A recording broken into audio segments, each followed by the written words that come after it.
We're going to put across a couple of points about why we think it's particularly relevant in the sector. The first is about the psychological safety, and we'll touch on that a little bit more. So for those of you who are familiar with a lot of the research, the work about both the individual, but also the organizational advantages for psychological safety, increased creativity, mindset, higher levels of engagement, reduced levels of absenteeism. So a psychologically safe environment brings benefits, but what we're also finding, and this is some emergent research, is a lot of the thoughts now are about resilient organizations.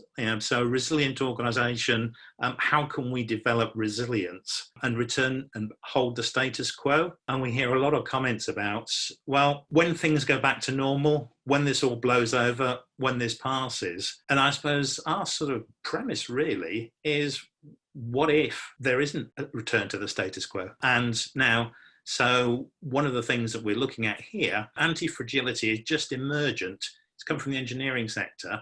But whereas the resilient will resist and stay the same, we're actually saying, wouldn't this be a great opportunity for the sector to be able to then say, hang on guys, look, it looks like we need to come up with a different model of operation across a number of areas.